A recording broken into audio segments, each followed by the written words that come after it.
Hey, are we already one release week into July? Absolutely.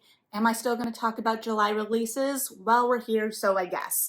All this means is that I have already purchased some of the books we're about to talk about. So maybe I will have props. Who knows? I say who knows, but the first book, let's go back to July 5th, because, there were a lot of books released that day, including the highly anticipated Tomorrow and Tomorrow and Tomorrow by Gabrielle Zevin. She is such a talented author and is one of those authors that you can wait years between books for. There's a blurb from Erin Morgenstern on the back that seems kind of fitting, also because I believe this book is going to be following, from all I've been told, potentially gaming.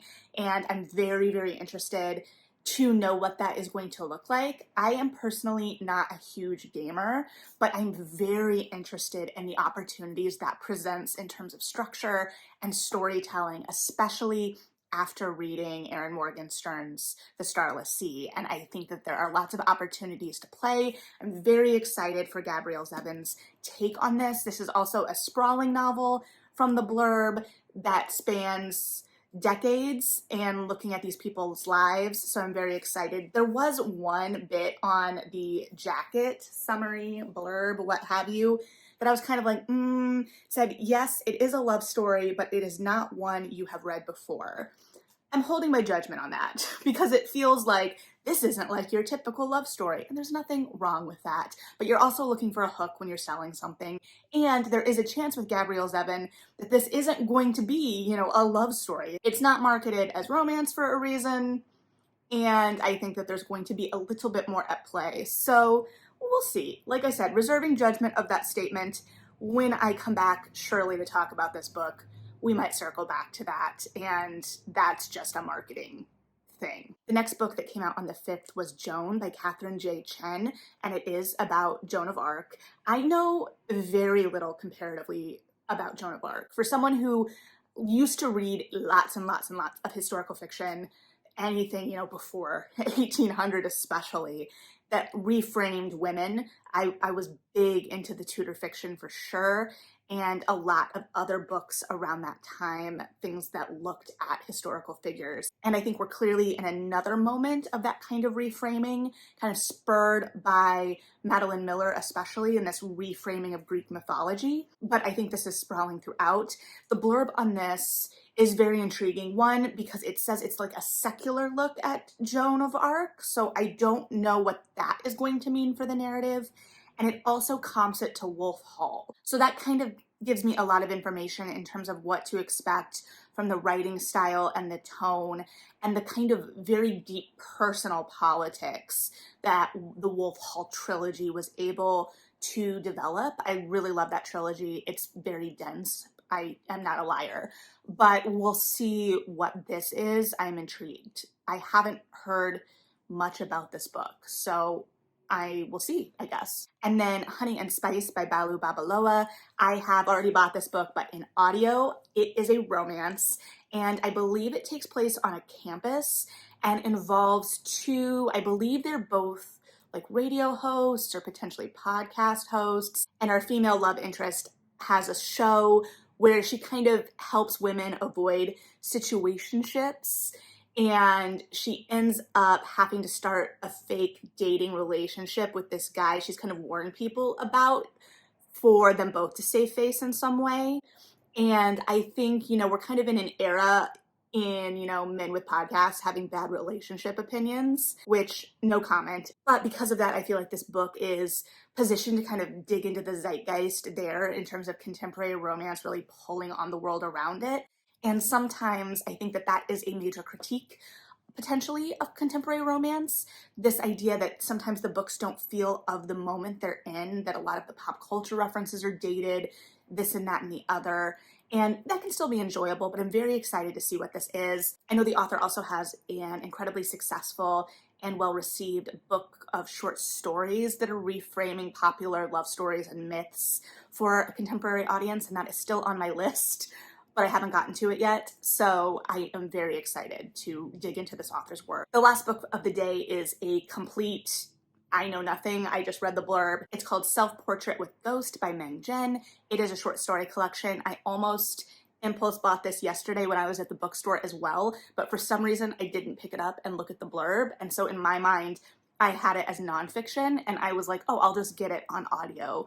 So I might have to swing back or actually just put it on hold from the library. One of the two, I'll figure it out. But I do want to read it. It talks about this collection coming to fruition kind of, 2016 on. And the first, kind of hook of the blurb talks about it exploring intimacy and isolation and that kind of duality there, forgiveness of past mistakes, and the blurb frames it as both, realism and genre-bending delight. That last phrase, pulled verbatim, I get no credit for it. And so I'm very intrigued with both the themes it looks like it's exploring, and we know I love a weird short story. So I am intrigued, excited. There are a lot of short story collections I have in a pile that I need to tackle. I feel like we've been getting a lot of really interesting collections this year, and I just need to sit down and actually read them. I'm actually in the middle of one right now that I'm really enjoying. So we'll see. But that actually also leads us into a short story collection coming out July 12th that I'm very excited about. Gods of Want by K-Ming Chang. And I don't really know much about this collection other than I really enjoyed the author's debut work, Bestiary, still unclear, but I'm really excited to see that voice in short fiction because I think that the way that she plays with structure and form is so interesting, and I am excited to see how she uses a shorter, more compact vehicle for a story and kind of upsets that as well. And because I've read, her previous work, I have an expectation that this will also have an element of the weird or the odd in it as well. So we will see. But those are two back-to-back short story collections that I am excited for. And honestly, I feel like the summer is a great time to be releasing short stories because I feel like that's an easy thing to kind of slip in your pool bag, your beach bag, and kind of jump in and out of as you're going about summer things. So I guess we'll see. And then a book that I have been hearing buzz about for a couple months. I think it may have come out earlier in the UK, and I snagged a copy because my bookstore had it out early, and that is Our Lives Under the Sea by Julia Armfield.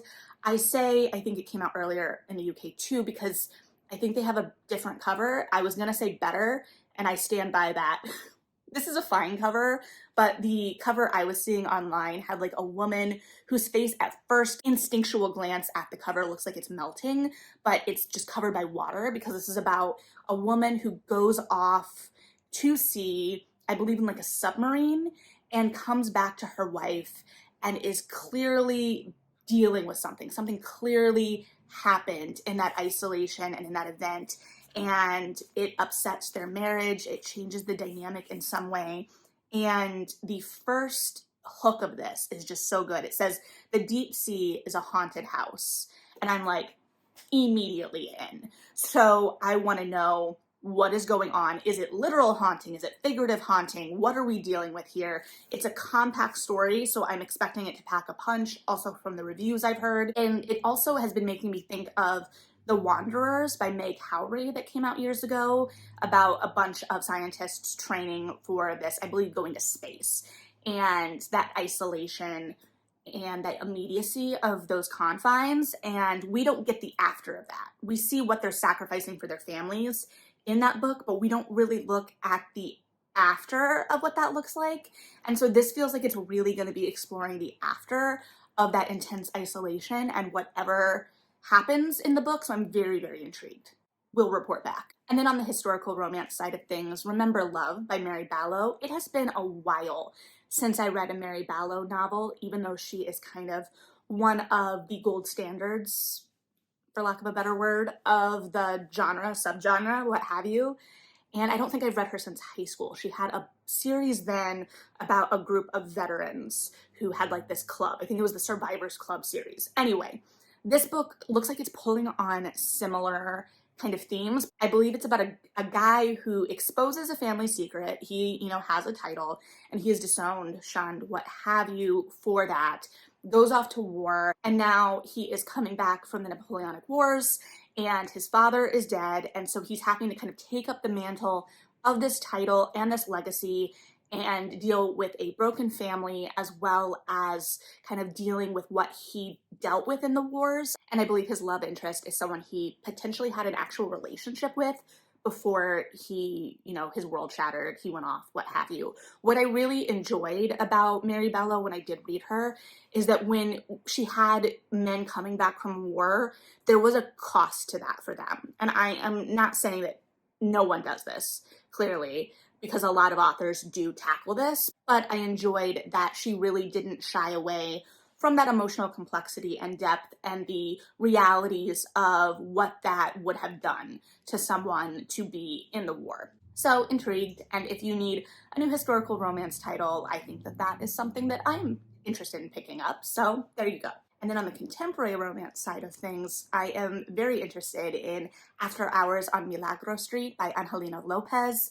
This looks like such fun. It's not like Grumpy Sunshine, it might be, I'm not, familiar yet, but it is about a woman coming back to save her family's bar, but she is being thwarted by a professor type that is very close with her family and doesn't think that she has her family's best interests at heart. He doesn't trust her yet because she hasn't been in the picture for a while. So I'm anticipating that dynamic between, a more free-spirited character and a real buttoned up character, which is, I feel like maybe in the same family as Grumpy Sunshine, but I feel like there are layers there. And you've got all of that complicated by, family legacy and responsibility. And so I'm sure there's going to be that push-pull between personal wants and desires and, filial responsibility, as well as the fact that our characters are apparently sharing a wall, as well as the fact that they supposedly have an immediate attraction to one another, despite the fact that they have conflicting wants in this scenario. So I'm intrigued. It looks like fun. We will see. Okay, and then the book I'm potentially most conflicted about in terms of whether I'll actually read it or not, it's a maybe right now, and that is Upgrade by Blake Crouch. I am in a minority that I recognize as a minority that did not enjoy Dark Matter, but at the same time, I recognized who that book would work for and that it would work for a lot of people. And I sold the heck out of that book when it came out. So it's one of those things where you just recognize that it's not your personal taste. And I have since read one of his other books, I believe Recursion, which I did like better. What I struggled with in Dark Matter was the choppiness of the writing. It was very action driven, but it felt very disconnected. And I think that goes back to, on some level, it wanted to be, an action screenplay, and it was written in that style. And that style left me just, kind of floundering a little bit. I also had problems because it felt like the family in that were divicey. It didn't feel like that was connected. And then you had a female character that it just didn't feel well developed enough for me in terms of that. It felt like a lot of the characters around our protagonist in that were there to serve the protagonist and weren't developed or fleshed out on their own. And all of those things are very subjective opinions, like most things. So that's more just to give you a frame of reference for what you know in your own reading life you're drawn to. But his books move very quickly, so they are very easy to read. And they are very fun, for sure. So I think that that all helps, especially in beach read season, pool read season. They are very fun books, and they have found undoubted success. I am interested in this one. I believe it's looking at like a guy whose mind is genetically engineered in some way, and he keeps getting smarter, according to the blurb. I don't know what we're doing with that. I have trouble hearing that and not thinking of Flowers for Algernon. Problems with that and all, because there are problems. So we'll see with that, I guess, but I'm definitely anticipating another action-driven piece, and that's perfect for a lot of readers in the summer, for sure. Well, a lot of readers all the time, but the summer, it feels extra pertinent. And then July 19th, we have some darker books that seem to be flirting with that start of fall and the fall publishing push, and things that you might want to be reading towards spooky season. Or if you're like me, all the time. So the first one is Youngblood by Sasha Lawrence. I don't know anything about this author. I just know the book was pitched, it's a young adult, and it was pitched as like a queer vampire boarding school-esque novel. But I think we are officially starting to see that resurgence of vampires in fiction, whether that be YA or not. I think it was kind of like announced when The Beautiful came out by Renee Adia. They're like, vampires are back. And we didn't really see that push in other titles at the time, and I think we're starting to see that come back. It's interesting that we're seeing that at a time officially when it feels like Twilight is having a little bit of a resurgence, especially because the height of the vampire craze is linked to Twilight, and it's hard to divorce it from the cultural consciousness, but it really started, at least in young adult, before that even, and there has been always that real interest in vampire titles. So I think we're going to continue to get more, is what I'm saying there. And then on the other side, in the less supernatural, although I think there might still be a supernatural element to this, but I haven't read it, so I don't know. Just Like Home by Sarah Gailey, it follows a young woman who is moving back home because her mother has called her home. Unclear if this was a spiritual call or an actual physical call. But her father was a serial killer, and the blurb implies that this is the same home that is connected to that. And also there is now an artist living on the property, and there seems to be an implication that that artist, I would assume, is mining this protagonist's past and her father's past for their art in some way, and also weird things start to happen. And so we are clearly, interrogating and battling the demons of the past, sins of the father, and all of that, as well as, I would assume, again, without having read it, with the artist exploring the exploitation of things like this. I don't know. I'm very, very intrigued. I haven't read nearly enough Sarah Gailey. I should catch up. And clearly we have a fascination with serial killers, for good or for bad. And so I'm interested to see what this book is doing with that and how it's interrogating that, because I am anticipating it interrogating it in some way, and also being very atmospheric, very creepy, very fun, to whatever extent you can call it fun. So we'll see. And then perhaps one of my most anticipated books of the year period, I've had this pre-ordered for a long time, The Daughter of Dr. Moreau by Silvia Moreno Garcia. Silvia Moreno Garcia is a master. She knows how to take tropes or stories and twist them and provide her own little new things while using the conventions of the genre to interrogate deeper and make extra pertinent points while still playing into those tropes and conventions of the genre. I just love her work, period. And I adore Mexican Gothic. It may be my favorite of her that I've read so far, because there are a few I haven't gotten to yet, and that's some tough competition because Gods of Jade and Shadow is phenomenal. But The Island of Dr. Moreau is another kind of touchstone of Gothic literature, but Gothic in a much different, not much different, it's Gothic in a different, slightly different tradition than something like Mexican Gothic, which is more like a Rebecca. So I am very, very interested to see what she does with this. I know, based on my agent friend who's read it, who did her master's thesis on Gothic literature and looking at Gothic literature in YA, because there was a big resurgence a couple of years ago, she indicated that if you have like a really intense, deep read familiarity with The Island of Dr. Moreau, this might not offer as many surprises. But as someone who just kind of, pleasure read The Island of Dr. Moreau many years ago, I have like that working familiarity with, the plot. And I read the young adult series that kind of twisted that came out a couple of years ago. It was more than a couple of years ago now. It was probably closer to a decade, and I'm not going to think too hard about that. All that to say, I know very little about this book at this point, other than the conceit and the author, because at this point, Silvia Moreno Garcia is on my auto-buy list. But I'm very, very excited because the conceit really falls within my interest area for sure, and I will be very excited to report back once I get this in my hands. And then July 26th, I think I only have one title on my radar, and I will probably immediately regret that, but that is Not Again by Kwana Jackson. This is a contemporary romance in the Real Men Knit series. That is harder to say than I anticipated.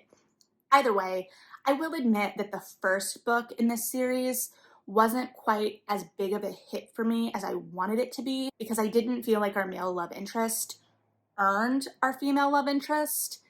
And so that kind of stunk. And it also felt like the romance was delayed. The romance side of it just was a little lopsided and uneven for contemporary romance. But I really, really enjoyed the brothers in that series, that book that were introduced, and was always very, very interested to get their stories as well. So here we're gonna get one of those stories. I also just love the centralization of the knitting shop as kind of, you know, our through line through the series. And there is a knitting pun somewhere in there that I'm missing. So provide your own knitting pun below. But we'll see what this is. I have hopes for it, and I really want this one to work out better for me personally than the first. So yeah, that is July. There is a lot of good stuff coming out. I feel like we're starting to creep into the heavy publishing season, which is also terrifying because where did the year go? It's not over. It's not even close to over. We're only halfway there, but a fall, and we're seeing that creep. We've been seeing that creep for years, where it used to be fall was the big publishing push. All of your big books, or most of your big books, came out in fall, and now it's just constant. It's all the time. No rest for the wicked. So if I missed something that you're excited about, let me know. If you're excited about any of these as well, let me know. But either way, thanks for hanging out. Read something good, like and subscribe if you feel like it, and yeah.